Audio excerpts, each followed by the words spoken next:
Okay. పరిపాలనా విధానం. ఇది శాతవాహనులకు సంబంధించి గ్రూప్ 1, గ్రూప్ 2 లెవెల్ క్యాడర్‌కి సంబంధించినటువంటి రెండో పార్ట్. ఇంతకుముందు దాకా మనం రాజుల ఫ్లో అనేది చూసాం. స్టార్టింగ్ రాజుల నుంచి చివరి రాజుల వరకు శాతవాహనులలో ఇంపార్టెంట్ రాజుల గురించి.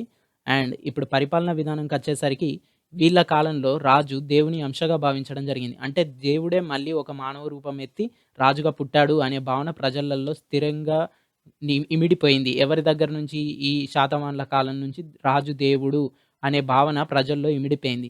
అయితే గ్రూప్ 1 అభ్యర్థికి ఎలా అడుగుతారంటే శాతవాహనుల కాలం నాటి పరిపాలనా విధానం గురించి ఒక వ్యాసం రాయండి అని ఒక 10 మార్కులకు అడిగే ఛాన్స్ ఉంటుంది. ఓకేనా? ఆ పరిపాలనా విధానంకు సంబంధించినయేనంటే ఈ ప్రతి పాయింట్ కూడా మీరు నోట్ చేసుకోవడం ఇంపార్టెంట్ గ్రూప్ 1 క్యాడర్ అభ్యర్థులకు. ఈ రాజు దేవుని అంశ అనే భావన గ్రూప్ 2కి సంబంధం లేదు. గ్రూప్ 2లో ఎప్పుడైనా బిట్టుల రూపంలో ఉంటుంది కాబట్టి గ్రూప్ 3లో కూడా ఫ్యూచర్‌లో గ్రూప్ 2 అనేది రిటర్న్ టెస్ట్ పెడితే అప్పుడు ఈ పాయింట్స్ కూడా ఇంపార్టెంటే. ఓకే. అశ్వమేధ యాగాలు వీళ్ళతోటి స్టార్ట్ అయ్యాయి. అశ్వమేధ యాగాలంటే చాలామంది వీడియో చూసే అభ్యర్థులకు తెలియకపోవచ్చు. దాన్ని ఎక్స్‌ప్లెయిన్ చేస్తున్నాను నేను వినండి. అశ్వమేధ యాగం అనంటే ఒక గుర్రానికి పూజ చేసి, దానికి ఒక జెండా కట్టేసి, ఆ రాజుకు సంబంధించిన జెండా ఒకటి కట్టేసి స్వేచ్ఛగా వదిలేస్తారు. ఆ గుర్రం ఎంత దూరం పోతుందో అతనికి ఆ రాజు ఆధీనంలోకి ఆ ప్రాంతం అంతా వస్తుంది. ఒకవేళ పక్క రాజ్యంలోకి ఆ గుర్రం వెళ్ళిపోయిందననుకోండి, ఆ రాజు ఆ గుర్రాన్ని ఏమనకపోతే సామంతరికాన్ని ఈ మెయిన్ రాజు యొక్క సామంతరికాన్ని ఒప్పుకున్నట్టే. సామంతరికం అంటే ఏంటి? ఇయర్లీ కప్పం కడుతూ ఆ రాజు కింద పని చేయడానికి ఒప్పుకున్నట్టు. ఓకే. అతని సార్వభౌమాధికారం పోయి ఆ రాజు ఏది చెప్తే అది చేయాల్సిన సిట్యుయేషన్. అంటే ఆ రాజు బలవంతుడైతే ఇతడు ఒప్పుకుంటాడు. లేదు ఇద్దరు రాజులు బలవంతులే అనుకోండి అప్పుడు ఎక్స్‌ట్రాగా ఉన్నటువంటి అతని రాజ్యంలోకి వేరే రాజ్యంలోకి వెళ్ళిపోతే ఆ రాజు ఏం చేస్తాడంటే ఆ గుర్రాన్ని కట్టేసుకుంటాడు. అలాంటి సిట్యుయేషన్‌లో ఈ గుర్రం ఓనర్ ఉంటాడుగా యాక్చువల్ రాజు. ఆ రాజుతోటి యుద్ధం జరిపి మళ్ళీ ఆ గుర్రాన్ని విడిపించుకోవాలి. యుద్ధం జరిపాడనంటే ఒకవేళ కట్టేసినటువంటి రాజు ఓడిపోతే అతడు సామంతుడిగా మిగిలిపోయినట్టే. ఓకేనా? ఇది అశ్వమేధ యాగానికి సంబంధించిన ఇన్ఫర్మేషన్. మీకు ఇంకా మోర్ ఓవర్ ఎక్స్‌ట్రాగా కావాలని అనుకుంటే ఒకసారి యూట్యూబ్‌లో కొట్టండి అశ్వమేధ యాగ. ఇంకా ఇంట్రెస్టింగ్ పాయింట్స్ కూడా చాలా చాలా ఉంటాయి. అవన్నీ నేను ఈ వీడియోలో చెప్పలేను. కొన్ని చెప్పడానికి గూడా కరెక్ట్‌గా ఉండవు గాబట్టి నేను చెప్పడం లేదు. నెక్స్ట్ బిరుదులు ధరించడం గూడా వీళ్ళతోటే స్టార్ట్ అయింది. ఓకే. నేను ఇంతకుముందే జెప్పాను. సముద్ర తోయ పీతవాహన అని ఇలాంటివన్నీ దక్షిణాపథంలో బిరుదులు ధరించడం ఈ శాతవాహనులతోటే స్టార్ట్ అయ్యింది. మొదలైంది ఎవరితోటి? శాతవాహనులతోటి. రాజ కంకేట అంటే ఏంటి? రాజు ప్రత్యక్ష పాలనలో ర రాల్ రాజు యొక్క లైవ్ రూరల్ కింద రూల్ చేసేటప్పుడు అతని ప్రత్యక్ష పాలనలో తన సామంతుల కింద గాకుండా తన ఓన్ కింగ్‌డమ్‌ను రాజ కంకేట అనేవారు. ఈ పాయింట్ ఇంపార్టెంట్ గుర్తుంచుకోండి.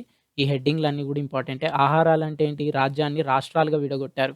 ఈ రాష్ట్రాలను ఇప్పుడు ప్రెజెంట్ మనం రాష్ట్రాలని అంటున్నాం. దేశాన్ని విడగొడితే ఒక్కొక్క పార్ట్ రాష్ట్రంగా విడిపోతుంది. తెలంగాణ, ఆంధ్ర అని. కాకపోతే అప్పుడు రాష్ట్రాలను ఏమనేవారు?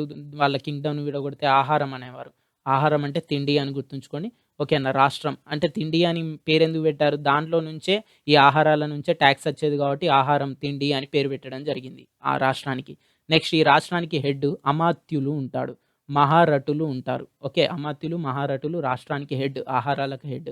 నిగమలు ఈ రాష్ట్రాలను మళ్ళీ ఏం చేసేవారు? పట్టణాలుగా విడగొట్టేవారు. మనం ఇప్పుడు జిల్లాలుగా ఎలా విడగొట్టామో వీళ్ళు పట్టణాలుగా విడగొట్టేవారు. ఆ పట్టణాలకి పేరు నిగమ. ఈ పట్టణాల నుంచి రూలింగ్ జరిగేది. ఈ పట్టణాల్లో ఉండేటువంటి హెడ్ ఆఫీస్‌ని రాజుకు సంబంధించిన హెడ్ ఆఫీస్‌ని నిగమ సభ అంటారు. ఓకే. నిగమ సభ అంటారు. ఈ నిగమ సభ అంటే ఏంటి? Nothing but just like town hall. ఓకేనా. టౌన్ హాల్ అంటే ఏంటి? Municipality. Nothing but municipality.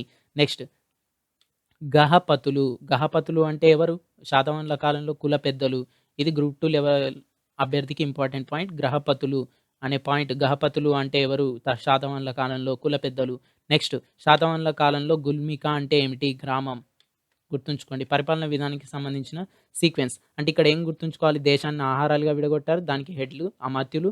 Next రాష్ట్రాలను ఆహారాలను నిగములుగా విడగొట్టారు. దానికి హెడ్ నిగమ సభ. మళ్ళా నిగమలను ఈ గ్రామాలుగా విడగొట్టారు. వాటిని గుల్మికలు అని అంటారు.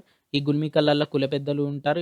కాకపోతే ఇక్కడ గుర్తుంచుకోవాల్సిందేంటి? గుల్మిక నెక్స్ట్ గ్రామానికి గూడా హెడ్ ఉంటాడు. అది తర్వాత వస్తుంది. గహపతులు అని అన్నాం. ఈ కుల పెద్దలే ఈ నిగమ సభలో ఉండేటువంటి హెడ్‌లు. ఓకే. నిగమ సభకు హెడ్‌లు ఎవరు? గహపతులు, కుల పెద్దలు. అంటే ఒక్కొక్క కులానికి రిప్రజెంటేటివ్‌గా ఒక హెడ్ ఎళ్లి ఆ నిగమ సభలో కూర్చుంటారు. అందరూ కలిసి రూలింగ్ చేయడం స్టార్ట్ చేస్తారన్నట్టు.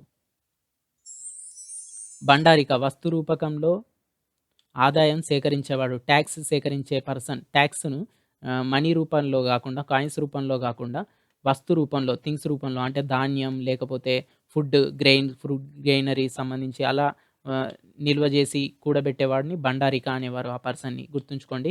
గ్రూప్ 2లో అడిగే ఛాన్స్ గూడా ఉంది. వస్తు రూపకంలో ఆదాయ సేకరణ చేసే పర్సన్‌ని ఏమనేవారు బండారిక. నెక్స్ట్ హిరణ్యక, కోశాధికారి, ట్రెజరర్. Nothing but treasurer. అంటే లెక్కలు రాసేవాడు.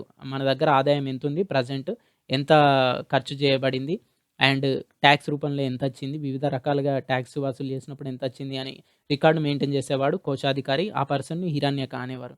నిబంధకర అంటే దస్తావేజులు రికార్డ్ చేసే పర్సన్. దస్తావేజులు ఆ కాలంలో గూడా ఉండేవి. అంటే ఈ రాజు కింద ఎంత భూముంది, మంత్రుల దగ్గర ఎంత భూముంది, లేకపోతే గ్రామాల నుంచి మనం భూసేకరణ చేసినప్పుడు దాంట్లో మన యాక్చువల్ భూమి ఎంత, రైతులకు ఉండేటువంటి భూమి ఎంత, ఇలా రికార్డులు రాసే పర్సన్ నిబంధకర.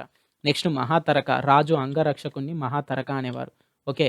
రాజుకుండేటువంటి పర్సనల్ బాడీగార్డ్ నేమేంటి మహాతరక. మహా అంటే ఏంటి? గొప్ప అని అర్థం. తరక అంటే ఒక సైనికుడు, అంగరక్షకుడు, బాడీగార్డ్ అని అనుకోవచ్చు. మహా అని అనడం ఎందుకు రిప్రజెంట్ చేసాం? రాజుకే ఉంటున్నాడు కాబట్టి పర్సనల్‌గా మహా అని, గొప్ప అని పెట్టడం జరిగింది. మహామాత్య, మహా అంటే గొప్ప అని చెప్పుకున్నాం. ఓకేనా? మాత్య, బౌద్ధ భిక్షుల బాధ్యత వహించే పర్సన్‌ను మహామాత్య అంటారు. అప్పుడు బౌద్ధం ఒక పీక్ స్టేజ్‌లో ఉండేది శాతవాహనుల కాలంలో.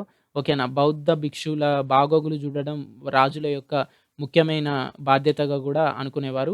ప్రెజెంట్ మీరు 'గౌతమిపుత్ర శాతకర్ణి' మూవీ చూసినట్టయితే అందులో గూడా బౌద్ధ భిక్షులకు సంబంధించి ఒక మహామాత్య నియమించడం జరిగింది. బౌద్ధ భిక్షులకు ఇచ్చినటువంటి ప్రిఫరెన్స్ గూడా రాజు మనకు కళ్ళగట్టినట్టు డైరెక్షన్‌లో కృషి గూడా చూపెట్టడం జరిగింది. ఓకే. మహామాత్య అనే పర్సన్ చాలా చాలా ఇంపార్టెంట్. ఏపీపీఎస్సీ కండక్ట్ చేసిన గ్రూప్ 2 లెవెల్ ఎగ్జామ్స్‌లో చాలా ఎగ్జామ్స్‌లో రాష్ట్రం విడిపోవడానికి ముందు వరకు గూడా ఈ క్వెషన్ అడగడం జరిగింది. మహామత్య అంటే కింద ఆప్షన్‌లో ఉంటుంది. బౌద్ధ భిక్షుల బాధ్యత వహించే పర్సన్, లేకపోతే డబ్బులు కలెక్ట్ చేసే పర్సన్, లేకపోతే కోశాధికారి, లేకపోతే దస్తావేజులు రికార్డ్ చేసే పర్సన్. ఎవరు మహామత్య అంటే బౌద్ధ భిక్షుల బాధ్యత వహించే పర్సన్. చాలా ఇంపార్టెంట్ క్వెషన్ గుర్తుంచుకోండి. ఆర్థిక వ్యవస్థ. గ్రూప్ 1 క్యాండిడేట్‌కి ఎలా అడుగుతారు? శాతవాహనుల కాలం నాటి ఆర్థిక వ్యవస్థ రాయండి. ఇలాంటప్పుడు మీరు ఈ పాయింట్లే గాకుండా కొన్ని ముఖ్యమైన పాయింట్స్ గూడా ఉంటాయి. ఇప్పుడు నేను ముందు ఆ పాయింట్స్ చెప్పిన తర్వాత ఈ పాయింట్లు స్టెప్ బై స్టెప్ ఎక్స్‌ప్లెయిన్ చేస్తా. ఆర్థిక వ్యవస్థ అంటే మనం 'గౌతమిపుత్ర శాతకర్ణి' చదువుకున్నప్పుడు 2 తెరచాపల ఓడబొమ్మ ఉన్న నాణాల గురించి నేను చెప్పాను. ఆ పాయింట్ గూడా చాలా చాలా ఇంపార్టెంట్. ముందు ఆ పాయింట్ ప్రస్తావించిన తర్వాతనే మీరు ఏదైనా చేయాలి ఆర్థిక వ్యవస్థలో. ఎందుకు ఆ పాయింట్ ఇంపార్టెన్స్ చెప్పా. ఆ రోజులలో అంటే అతనికి సంబంధించినంత వరకు ఓడ నాలెడ్జ్ ఉంది. ఓడలు ఎట్లా బిల్డ్ చేయాలి. నెక్స్ట్ పక్క దేశాలతోటి సముద్రం మీద వెళ్లి వ్యాపారం చేసేటువంటి టెక్నాలజీ వాళ్ళ దగ్గర ఉంది ఎకనామికల్‌గా. అంటే ఫారెన్ కరెన్సీ గూడా మన ఇండియాకి దేని ద్వారా వచ్చింది? ఆ ఓడల ద్వారానే వచ్చింది. అందుకే ఆ యజ్ఞశ్రీ శాతకర్ణికి సంబంధించిన 2 తెరచాపల ఓడబొమ్మ అనే పాయింట్ చాలా ఇంపార్టెంట్. ముందు దాని గురించి రాసి, ఇప్పుడు నేను చెప్పిన పాయింట్స్ ప్రస్తావించి, తర్వాత ఇప్పుడు రాసేటువంటి పాయింట్స్ రాస్తే బావుంటుంది. నెక్స్ట్ అంటే అంతర్జాతీయ ఆహ్, వ్యాపారంకు సంబంధించి అంతర్జాతీయ వ్యాపారం అని పాయింట్ హెడ్డింగ్ పెట్టి, తర్వాత ఈ గౌతమిపుత్ర శాతకర్ణి నాటి 2 తెరచాపల ఓడబొమ్మ అనేది ఆనాటి అంతర్జాతీయ వ్యాపారానికి నిదర్శనంగా నిలుస్తుంది అనే పాయింట్ రాయండి చాలు. ఈ పాయింటే చాలా కీ పాయింట్ అవుతుంది మీకు గ్రూప్ 1 క్యాండిడేట్స్‌కి. ఓకే. నెక్స్ట్ ఆ రోజులల్లో ఆర్థిక వ్యవస్థ మెయిన్‌గా దేని మీద రన్ అయ్యేది? వ్యవసాయం మీద రన్ అయ్యేది. ఇప్పుడు మనం చూసినట్టయితే ఇండియా దేని మీద రన్ అవుతుంది? పరిశ్రమల మీద రన్ అవుతుంది. వ్యవసాయాన్ని అంతగా పట్టించుకోవట్లేదు. ఓకే. నెక్స్ట్ బంజరు భూమి సాగు కోసం గ్రామాలలో వెట్టి జరిగేది. బంజరు భూమి అంటే ఏంటి? ఫర్ ఎగ్జాంపుల్ అంటే సాగులో లేనటువంటి భూమి. అడవులున్నాయి. అడవులను మొత్తం ఏకధాటిగా నరికేసి అక్కడ వ్యవసాయం స్టార్ట్ అయ్యేది. ఇలాంటప్పుడు రాజు ఏం చేస్తాడనంటే ప్రజలందరికీ ఒక మాట చెప్తాడు. రాజుకు సంబంధించిన భూమి బంజరు భూమి. దాన్ని వ్యవసాయానికి యోగ్యంగా, ఆమోదయోగ్యంగా చేయాలి. ప్రజలందరూ కావున వచ్చి ఏ ప్రతిఫలం ఆశించకుండా మీరు శ్రమ రాజుకు కొంత చేయాలి అని చెప్పడమే ఈ బంజరు భూమిలో సాగు చేసేటువంటి గ్రామాల్లో వెట్టి. వెట్టి అనే పాయింట్ ఏంటనంటే శ్రమకు ప్రతిఫలం ఆశించకుండా పని చేయడమే ఒక వెట్టిగా చెప్పొచ్చు. ఓకే. శ్రమకు ప్రతిఫలం ఆశించకుండా చేయించుకునే పనిని వెట్టి అనంటారు. ఓకే. ఇది గ్రామాలలో అధికంగా ఉండేది. ప్రతి గ్రామంలో గూడా ప్రతి పర్సన్ గూడా వచ్చి ఇలా వెట్టి చేసేవాడు రాజు భూమిలో. ఓకే. 1/6 వంతు పన్ను వసూలు చేసేవారు. అంటే ఇప్పుడు ఫర్ ఎగ్జాంపుల్ వ్యవసాయం జరిగింది. ఒక ఎకరం భూమిలో 6 బస్తాల ధాన్యం పండితే, ఒక బస్తా ధాన్యం అనేది రాజుకిచ్చేయాలి. అది పన్ను. లేకపోతే 12 బస్తాల ధాన్యం పండితే 2 బస్తాల ధాన్యం రాజుకిచ్చేయాలి. 6లు ఎన్నొస్తున్నాయి? 6 బస్తాలు 2 వస్తున్నాయి. అంటే ఈ 6 బస్తాల్లో ఒక బస్తా, 6 బస్తాల్లో ఒక బస్తా. ఇలా నేను ఈజీగా ఉండడానికి కొంతమందికి అర్థం కాదు కాబట్టి ఇలా చెప్తున్నాను. మీరు ఇలా చిన్న పాయింట్స్ కూడా చెప్తున్నారని మీరు అనుకోవద్దు. అంటే 12 బస్తాలలో 2 బస్తాలు టాక్స్ రూపంలో కట్టాల్సుంటుంది. ఓకే. వస్తు రూపకంగా ఒకవేళ టాక్స్ కడితే. నెక్స్ట్ ఆ కాలంలో బావులు ముఖ్య నీటి వనరు. ఇప్పటికి గూడా మన తెలంగాణలో జూసినట్టయితే ఎకనామిక్ పాయింట్ ఆఫ్ వ్యూలో నేను ఎకానమీ ఆర్థిక ఈ ఉమ్మడి ఏపీలో ఆర్థిక వ్యవస్థ ఎక్స్‌ప్లెయిన్ చేసినప్పుడు ఎకానమీ టాపిక్. అందులో గొట్టపు బావుల ద్వారా మనం అధికంగా వ్యవసాయం చేయడం జరిగిందనే పాయింట్ చెప్పాను. గొట్టపు బావుల ద్వారా వ్యవసాయం జరిగిందని. అక్కడ గూడా కానీ ఇక్కడ చూసినట్టయితే బావుల ద్వారా ముఖ్యంగా నీటి వనరు అప్పుడు చెరువులు లేవు ఎక్కువగా. ఓకేనా? చెరువులు లేవు. వానల మీద ఆధారపడేది. నెక్స్ట్ ముఖ్యమైన నీటి వనరులేంటి? బావులు తవ్వుకునేవారు. ఓకే. ఉపరితల బావులు. ఆ రోజులలో గొట్టపు బావులు, బోర్‌లు ఉండేవి గాదు గదా! ఉపరితల బావులు అని అర్థం. ఇక్కడ బావులు అనంటే డైరెక్ట్‌గా నథింగ్ బట్ ఉపరితల బావులే. ఉపరితల బావుల ద్వారానే నీటి ముఖ్య వనరు. ఓకే. దీని ద్వారానే సేద్యం జరిగేది. అయితే ఈ బావుల్లో ఉన్న నీటిని తోడడానికి ఒక మిషనరీ కనుక్కోవడం జరిగింది. దీన్ని ఉదక యంత్రం అంటారు. అంటే ఏంటి? ఒక తాడు నీటిలోకి బావిలోకి వదిలి బయటి నుంచి ఎడ్ల బండి లాగడం ఇలాంటి సంథింగ్ సంబంధించినటువంటి మిషన్. ఓకేనా? నీటిలో ఉన్నటువంటి నీళ్ళని లాగడానికి తయారు చేసినటువంటి మిషన్‌ని ఉదక యంత్రం అంటారు. దీన్ని పర్షియా చక్రం అటాచ్ చేసి తయారు చేయడం జరిగింది. పర్షియా చక్రం. ఓకేనా? అంటే ఆ రోజు అంతర్జాతీయ ఎకానమీ ఉన్నది కాబట్టి ఈ చక్రం లోపటికి రావడం జరిగింది. పర్షియా చక్రం అనేవారు. కురకర వృత్తి పన్ను. ఓకే. ఇది గ్రూప్ 1 క్యాండిడేట్‌కి ఇంపార్టెంట్. ఆర్థిక వ్యవస్థ ఎక్స్‌ప్లెయిన్ చేసేటప్పుడు ఈ పాయింట్స్ అన్నీ గూడా రాయాలి. ఒక్కో దాని గురించి గూడా చిన్నగా ఒక 2, 3 లైన్‌లు ఎక్స్‌ప్లెయిన్ చేస్తే బావుంటుంది. కురకర అంటే ఏంటి? వృత్తి పన్ను. వృత్తి పన్ను అంటే ఏంటి? కంసారి ఉన్నాడు. కంసారి పని చేసుకున్నందుకు టాక్స్ కట్టాలి. ఓకే. లేకపోతే ఒక ఉప్పరి లేదా సగర పర్సన్ ఉన్నాడు. అతను కూలి పని చేసుకొని బిల్డింగ్‌లు కడుతున్నందుకు టాక్స్ కట్టాలి. లేకపోతే ఒక కంసారి హౌసులోళ్ళున్నారు. లేకపోతే పద్మశాలీలున్నారు. ఓకేనా? గౌడ్స్ ఉన్నారు. కళ్ళు గీకేటువంటి గౌడ్స్ ఉన్నారు. వీళ్ళు వాళ్ళ వృత్తులు చేసుకున్నందుకు గాను గా కింగ్‌కు కట్టేటువంటి టాక్స్‌ను కర ఓకేనా? కుర అనేవారు. కుర గుర్తుంచుకోండి. నెక్స్ట్ మధ్యలో 2 పదాలకు మాత్రమే గుడిలు ఉన్నాయి. చివరి 2 పదాలకు లేవు. ఓకే. ఉప్పు తయారీపై ప్రభుత్వానికి పూర్తి అధికారం ఉండేది. గుత్తాధికారం మొత్తం ఉప్పు తయారీలో మాత్రం గవర్నమెంట్‌కుండేది.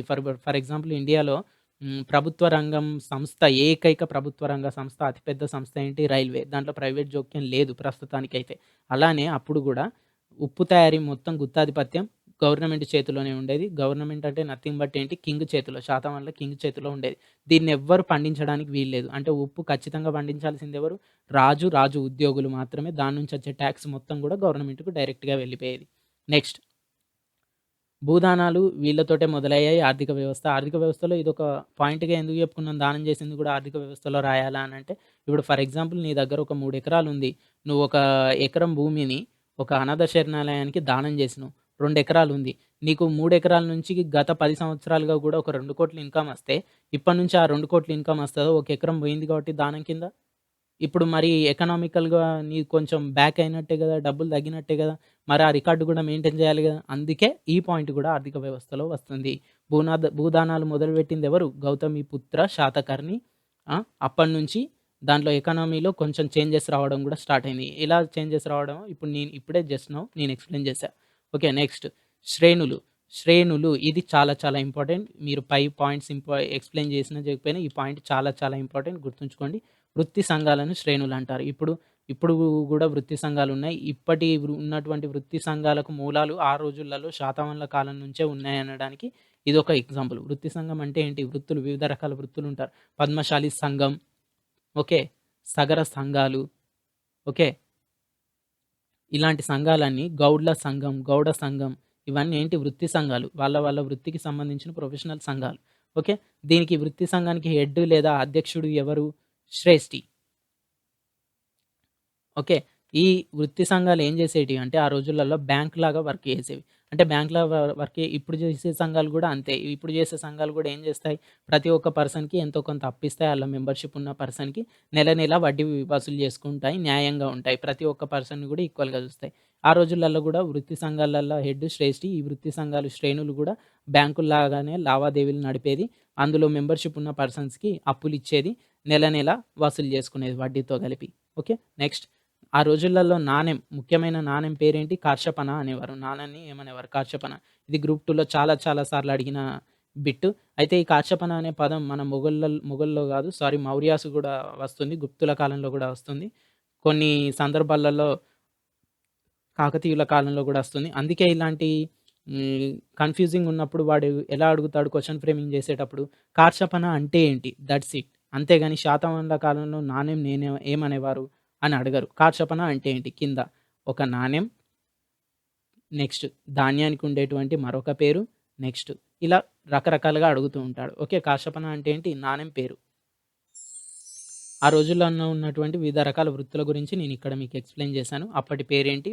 ప్రస్తుతం ఏమంటున్నారని. దీంట్లో ఓదక యంత్రికులు ఇంపార్టెంట్. తిలపిషకులు గూడా ఇంపార్టెంటే. దమ్నికలు గూడా ఇంపార్టెంటే. కొలికలు గూడా ఇంపార్టెంటే. కొలికలంటే ఎవరు? నేత పనివారు. ముఖ్యమైన పర్సన్స్ ఎవరంటే ఓదక యంత్రికులు, తర్వాత తిలపిషకులు.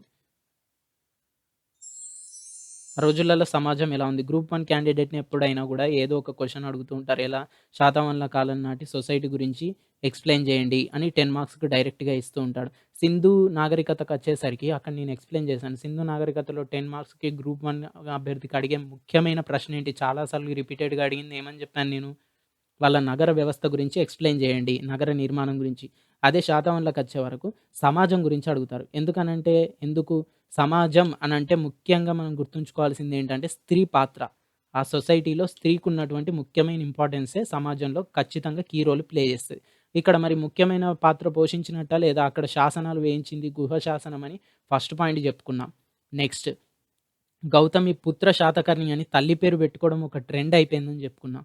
అంటే ఇక్కడ స్త్రీకి ఎంత ఇంపార్టెన్స్ ఇస్తున్నారో మనకు అర్థమవుతుంది. ఈ పాయింట్స్ అన్నీ మీరు తల్లి పేరు పెట్టుకోవడం ఒకటి. నెక్స్ట్ గుహ శాసనం వేయించిందంటే ఎకనామికల్‌గా ఎంతో కొంత సపోర్ట్ ఉన్నట్టే. 2 దీన్ని ఎక్స్‌ప్లెయిన్ చేయగలగాలి మీ ఓన్ వర్డ్స్‌లో అంతే. ఓకే. ఆ రోజుల్లో ఉన్న సమాజం ఏంటి పితృస్వామ్యం అంటే ఏంటి హెడ్ ఎవరు ఫ్యామిలీకి? ఫాదర్.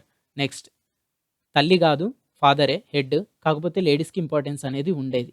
ఈక్వల్‌గా జూసేవారు. దీనికి సంబంధించినటువంటి పితృస్వామ్య వ్యవస్థ గానివ్వండి, లేపోతే సమాజం స్త్రీల పట్ల వివిధ రకాల వెట్టి ఎలా ఉండేది. ఓకే.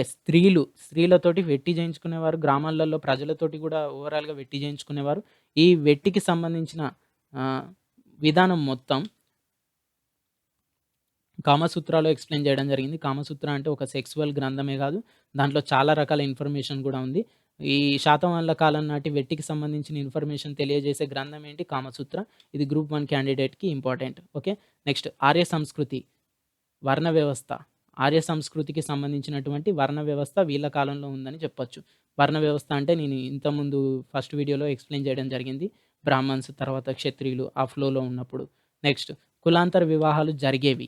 ఇది చాలా చాలా ఇంపార్టెంట్. ఇప్పటి సమాజంలో చూసినట్టయితే కులాంతర వివాహాలు జరిగితే తల్లిదండ్రులు దాన్ని ఒక కక్షలాగా ఫీల్ అయ్యి బిడ్డల్ని గూడా నరికి చంపే సిట్యుయేషన్స్ మనం ఈ ఈ 21st సెంచరీలో గూడా చూస్తున్నాం.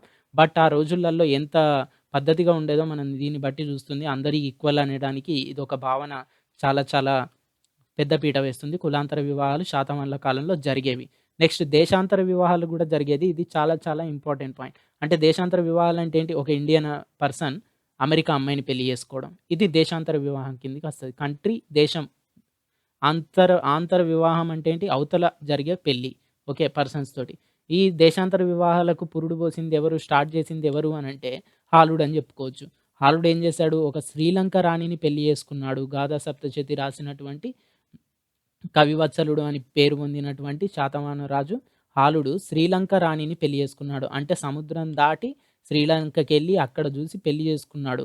అంటే సముద్రానికి వీళ్ళకు మధ్యలో గ్యాప్ ఉన్నా గూడా వీళ్ళకు సముద్రం మీద ట్రావెల్ చేయడం ఎంత సులువో అర్థమవుతుంది. అంటే ఆ రోజులలో గూడా టెక్నాలజీ ఉంది ఓడల మీద ప్రయాణం చేయడానికి. నెక్స్ట్ స్త్రీల పట్ల మర్యాద అనేది ఉండేది. అంటే ఆ రోజులలో స్త్రీల పట్ల మర్యాద అంటే ఏంటి? స్త్రీలకు ఇప్పుడు ప్రెజెంట్ చూసినట్టయితే స్త్రీలకు ఎక్కడ మర్యాద తగ్గుతుంది? భర్త చనిపోయిన స్త్రీకి ఎలాంటి మర్యాద ఇస్తున్నాం అనేది మనకు తెలుసు. కానీ ఆ రోజులలో భర్త చనిపోయిన స్త్రీని గూడా ఒక దేవతలాగా చూసేవారు. అగ్రతాంబూలం వాళ్ళకిచ్చేవారు. అగ్రతాంబూలం అంటే ఏంటి? ఇప్పుడు పెళ్లి సంబంధాలు చూస్తున్నారు. పెళ్లి సెట్ అయింది. ఆ అమ్మాయికెళ్ళి భర్త చనిపోయిన స్త్రీకి గూడా ఈక్వల్‌గానే పరిగణించి అందరు అమ్మాయిల్లాగానే కార్డ్స్ ఇచ్చేవారు. అవసరమైతే ముందు వాళ్ళకెళ్ళి వాళ్ళ బ్లెస్సింగ్స్ తీసుకునేవారు. ఓకే. ఈ ఇంపార్టెన్స్ గూడా నేను విడో అనే పాయింట్ మీద గూడా గౌతమిపుత్ర శాతకర్ణి కాడ ఎక్స్‌ప్లెయిన్ జేయడం జరిగింది. తల్లికెందుకు ఇంపార్టెన్స్ ఇచ్చాడనే పాయింట్ దగ్గర. ఓకే. నెక్స్ట్ స్త్రీల పట్ల మర్యాద అనేది ఉండేది. స్త్రీలు అనేది కీ రోల్ ప్లే చేస్తుంది సమాజంలో. ఓకే. గ్రూప్ 1 క్యాండిడేట్‌కి చాలా చాలా ఇంపార్టెంట్. స్త్రీలు అనేది సమాజం అనే పాయింట్ ఆఫ్ వ్యూలో. నెక్స్ట్ బానిసలు ఉండేవారు. బానిస వ్యవస్థ అనేది శాతవాహనుల కాలంలో ఉండేది. ఆ రోజుల్లో ఉన్నటువంటి మతం ఫస్ట్ జైనం, వైదికం, బౌద్ధం 3 ఉన్నాయి. కాకపోతే బౌద్ధానికి ఎక్కువ వాల్యూ ఉండేది. అండ్ ఇక్కడ మతం అనే పాయింట్ ఆఫ్ వ్యూలో గ్రూప్ 1 క్యాండిడేట్ రాసేటప్పుడు మనం ఫస్ట్ పాయింట్ చెప్పుకున్నాం. జైన మతం ఈ వైదికం జైనం ఆచరించి తర్వాత వైదికానికి షిఫ్ట్ అయినందుకు రాజును శత్రువులాగా సృష్టీకరించి అతని మీద వ్యంగ్యంగా రాయడం, అతను ఒక దుర్మార్గుడిగా సృష్టించడం జరిగిందని మనం తొలి శాతవాహన రాజులలో వంశస్థాపకుని గురించి, శ్రీముఖుని గురించి చెప్పుకోవడం జరిగింది. ఆ పాయింట్ కూడా మతం అనే సిట్యుయేషన్ ఫర్ ఎగ్జాంపుల్ శాతవాహనుల కాలం నాటి మతం గురించి రాయండి అని అడిగినప్పుడు గ్రూప్ 1లో ఆ పాయింట్ కూడా ఎక్స్‌ప్లెయిన్ చేయాలి మీరు గుర్తుంచుకోండి. ఎక్స్‌ప్లెయిన్ చేయాలి. అండ్ జైనం ఎలా విరజిల్లేది, వైదికం ఎలా ఉండేది ఆ రోజులలో వాళ్ళు ఆచరించినటువంటి మతాలు ఎలా ఉండేది, బౌద్ధానికి ఎలాంటి పెద్దపీట వేసేవారు. ఇప్పుడు బౌద్ధానికి ఎలాంటి పెద్దపీట వేసేవారనంటే హ్మ్, ఈ బౌద్ధ మతానికి సంబంధించినటువంటి హెడ్‌ని నియమించారు అనే ఒక పాయింట్ చదువుకున్నాం. ఆ హెడ్ పేరేంటిదో గూడా చెప్పుకున్నాం మనం. ఈ పాయింట్స్ గూడా అందులో రాయడం ఇంపార్టెంటే. అంటే ఆ పాయింట్‌కి సంబంధించినటువంటి దాని చుట్టూ తిరిగేటువంటి మిగతా పాయింట్లు టోటల్‌గా హిస్టరీలో అవి గూడా ఇంక్లూడ్ చేస్తూ ఉండాలి. వాళ్ళ వంశస్థాపనకు వంశాలలోని ఈ పాయింట్స్ గూడా. ఓకే. భాషా సాహిత్యం ఏముండేది? ప్రాకృతం, మాండలికాలుండేవి. జైనులు అర్ధమాగధి ప్రాకృతం ఆచరించేవారు. ప్రాకృతంలో అదొక శాఖ. ఓకే. అప్పుడు అధికార భాష ఏంటి? ప్రాకృతమే గుర్తుంచుకోండి. ప్రాకృతం తెలుగు లేదు ప్రాకృతం. జైనులు ఆచరించేదేంటి? అర్ధమాగధి. ఓకే. బుద్ధఘోషుడి రచన ఏంటి? విశుద్ధి మగ్గ. ఓకే. బౌద్ధానికి సంబంధించినటువంటి బుద్ధఘోషుని రచన. ఇది చాలా చాలా ఇంపార్టెంట్ పాయింట్. బుద్ధఘోషుని రచన ఏంటి? విశుద్ధి మగ్గ డైరెక్ట్ క్వెషన్. హాలుడు గాథా సప్తశతి రాసిండు. దీని గురించి ఎక్స్‌ప్లెయిన్ చేసిన. నెక్స్ట్ గుణాఢ్యునిది బృహత్ కథ. బృహత్ అంటే పెద్ద అని అర్థం. కథ అంటే పెద్దది అని అర్థం. బృహత్ అంటే చాలా పెద్ద. కథ అంటే కథ. పైశాచిక ప్రాకృతంలో రాయబడింది. ఈ పైశాచిక ప్రాకృతం అనేది గ్రూప్ 1 క్యాండిడేట్‌కి ఇంపార్టెంట్. నెక్స్ట్ సోమదేవ సూరి కథా సరిత్సాగరం అనే రచన చేశాడు. నెక్స్ట్ శర్వవర్మ కాత్యంత్ర వ్యాకరణం అనేది రాశాడు. హాలుని కాలంలో రాయడం జరిగింది. వ్యాకరణం మీద రాసినటువంటి రచన. వ్యాకరణం అంటే ఏంటి? Nothing but grammar. English grammar, Telugu grammar ఎలా ఉంటుందో అలాంటిదే ఇతను సంస్కృతం మీద రాయడం జరిగింది. సంస్కృతం అంటే ఇప్పుడు ఫర్ ఎగ్జాంపుల్ మనకిక్కడ ఇంపార్టెన్స్ ఏంటి? తెలుగు ఉంది. స్పోకెన్ ఇంగ్లీష్ ఉంది. స్పోకెన్ ఇంగ్లీష్ దేనికి? ఇప్పుడు విరజిల్లే టైంలో ఎక్కువ ప్రిఫరెన్స్ దేనికుంది అనే దాని మీద మనం అధ్యయనం చేస్తున్నాం. ఇంగ్లీష్‌కి బయటికెళ్తే సొసైటీ నుంచి బయటికెళ్తే ఇంగ్లీష్ ఇంపార్టెంట్ అయిపోయింది కాబట్టి, ఆ రోజులల్లో మదర్ టంగ్ ప్రాకృతం ఉన్నా గూడా పెద్దగా చదువుకోవాలంటే సంస్కృతానికి పెద్దపీట వేయడం జరుగుతుంది. ఓకే. సంస్కృతం మీడియంలు అని అనుకోవచ్చు. ఇప్పుడు ఇంగ్లీష్ మీడియంలు స్కూల్‌లు ఎట్లా ఉన్నాయో సంస్కృత మీడియంలు అని అనుకోవచ్చు. అంటే దాన్ని చదవడం ఈజీ చేయాలి కాబట్టి, మేడ్ ఈజీ చేయాలి కాబట్టి శర్వవర్మ అనే పర్సన్ ఏం చేశాడంటే సంస్కృత అభ్యాసాన్ని ఈజీ జేయడానికి సంస్కృతం మీద ఒక గ్రామర్ బుక్ రాశాడు. ఓకేనా? దాన్నే కాత్రాంత్య వ్యాకరణం అని అంటారు. రాసిందెవరు?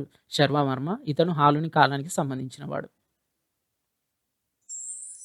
ఈ పాయింట్స్ అన్నీ చాలా చాలా ఇంపార్టెంట్ గుర్తుంచుకోండి. గ్రూప్ 2లో గూడా చాలా చాలా అడిగినవే. అంటే హాలుడి రచన, బుద్ధఘోషుని రచన, గుణాఢ్యుని రచన ఇలా అడుగుతూ ఉంటారు. నెక్స్ట్ విదేశీ రచనలు. 'Periplus of the Erythraean Sea' దీన్ని గూడా నేను మీకు ఇంపార్టెన్స్ ఏంటి అనేది టాప్ 10 బిట్స్ కండక్ట్ చేసినప్పుడు చెప్పాను.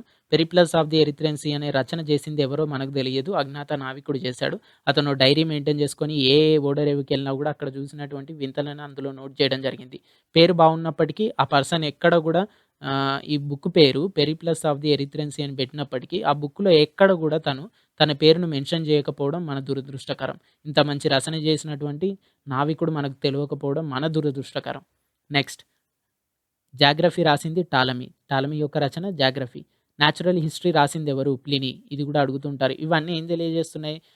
ఈ శాతవాహనుల కాలం నాటి ఆర్థిక వ్యవస్థ గురించి తెలియజేస్తాయి. అలాగే ఓడరేవుల గురించి తెలియజేస్తాయి. అంతర్జాతీయ వ్యాపారం గురించి వివిధ రకాలుగా మనకు తెలియజేస్తూ ఉంటాయి. అయితే ఎప్పుడైనా గుర్తుంచుకోండి విదేశీ రచనలు అనేటివి మన సంస్కృతి చరిత్ర చదివేటప్పుడు కీ రోల్ ప్లే చేస్తాయి. ఎందుకు? ఇప్పుడు మనం ఉన్నామండి. మనం మార్నింగ్ లేస్తాం. మార్నింగ్ లేసి చాలామంది హిందూస్ ఏం చేస్తారు? సూర్య నమస్కారాలు చేస్తూ ఉంటారు. సూర్య నమస్కారాలు చేయకపోయినా గూడా స్నానం చేశాక బయటికొచ్చి సూర్యునికోసారి దండం పెట్టుకుంటాం. ఇది మన దగ్గర కామన్ పాయింట్.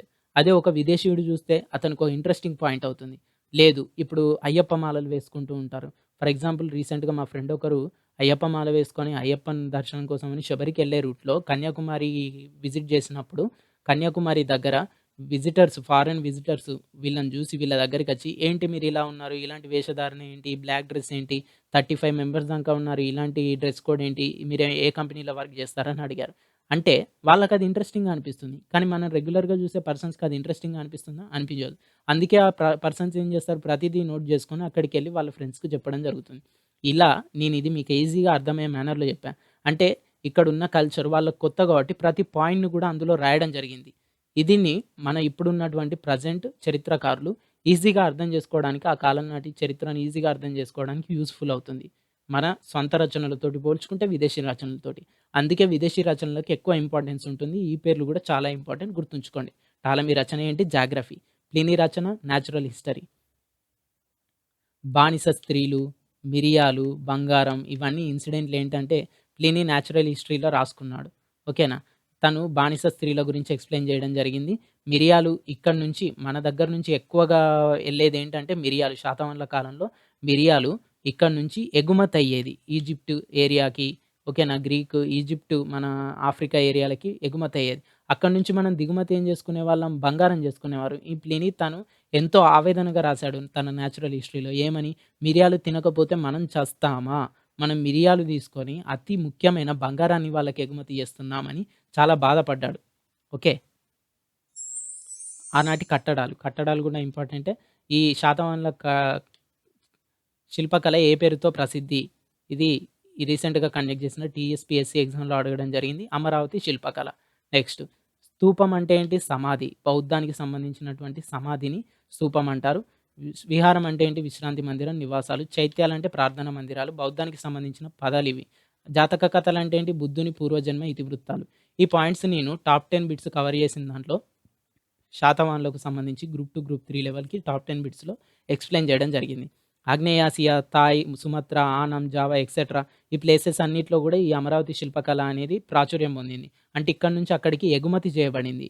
ఓకే. ఎగుమతి చేయబడడం అంటే ఏంటి? సేమ్ ఇక్కడైతే ఎలాంటి శిల్పకళ ఉందో, ఈ థాయ్ ఏరియాలలో బౌద్ధానికి సంబంధించిన కట్టడాలు కట్టినప్పుడు, ఇక్కడి శిల్పకళ నమూనాలే అక్కడ గూడా మనకు కనిపిస్తూ ఉంటాయి. అంటే జిరాక్స్ కాపీ ఇక్కడి నుంచి అక్కడికెళ్ళిపోయిందని అర్థం. James Fergusson 'tree and serpent worship' అనే గ్రంథం రాశాడు. ఓకే. నెక్స్ట్ అజంతా 9, 10 గుహలలో ఈ బౌద్ధానికి సంబంధించిన జాతక కథలు గీయబడ్డాయి. వీటిని 9, 10 గుహల్లో వేయించినటువంటి ఈ జాతక కథలు ఎవరు వేయించారు? Important point. శాతవాహనులు. గుర్తుంచుకోండి. శాతవాహనులకు సంబంధించిన జాతక కథలు ఏ గుహలలో గీయబడ్డాయి? అజంతాకు సంబంధించి నంబర్ 9 అండ్ 10 ఇవి గూడా అడిగే ఛాన్స్ ఉంది. Okay. That's it. Thanks for watching. Please subscribe to our channel for more videos and updates.